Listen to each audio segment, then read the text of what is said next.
Amina was the perfect wife on the surface. In her village, she was admired for her grace and obedience, and her husband, Kofi, took pride in their marriage. But beneath the carefully crafted image, Amina harbored a dark resentment.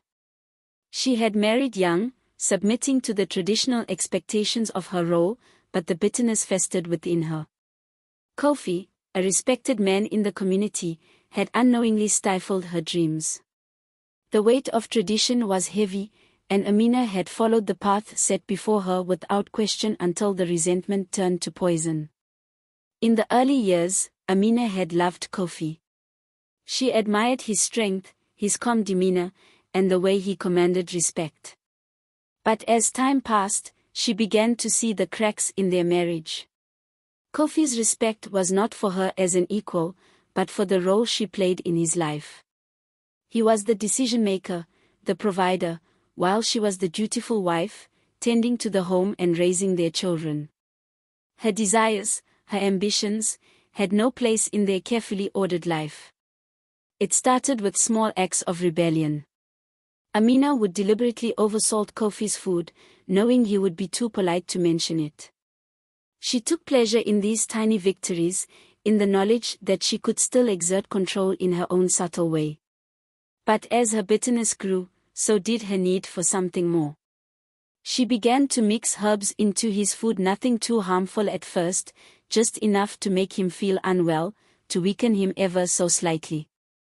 It gave her a strange sense of power, knowing that she could cause discomfort without him ever suspecting her. As Kofi's health deteriorated, Amina played the part of the concerned wife, nursing him back to strength only to weaken him again. She relished the control she had over him, the way he relied on her more and more.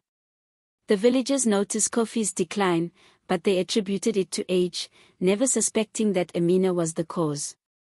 She had mastered the art of deception, smiling sweetly as she poisoned her husband bit by bit. Kofi, oblivious to the danger lurking within his own home, began to withdraw. His once strong body grew frail, and the respect he had commanded in the village began to wane. He relied on Amina for everything now, unable to understand why his strength had left him. He could feel the distance growing between them, but he couldn't pinpoint the source.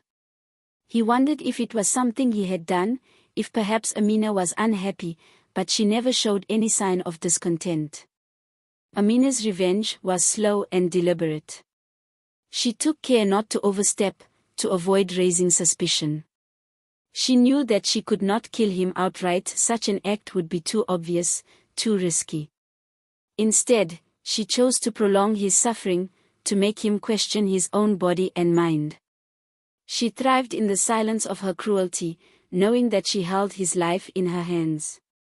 But as the months wore on, Amina found herself growing tired of the charade. The thrill of control began to fade, and the weight of her actions pressed down on her. She had spent years building this life, this illusion of happiness, and now it was crumbling around her. She had become a prisoner of her own bitterness, trapped in the role she had created for herself. The power she had once relished now felt hollow, and she began to wonder if it had all been worth it. Kofi, unaware of the full extent of Amina's betrayal, continued to decline. His mind grew foggy, and he began to lose track of time. He would wake up in the middle of the night, unsure of where he was or how he had gotten there. The walls of their home felt suffocating, and he often found himself longing for the open air, for the freedom he had once taken for granted.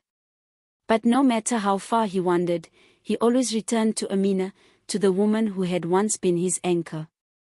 In the end, it was not the poison that killed Kofi, but the slow erosion of his spirit.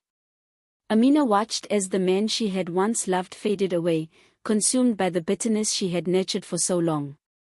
And when he was finally gone, she was left with nothing but the emptiness of her own creation. The village mourned Kofi's death, praising Amina for her strength and dedication. But behind closed doors, she was haunted by the weight of her actions, by the knowledge that she had destroyed the very thing she had once cherished. Amina had won her silent battle, but in the process, she had lost herself.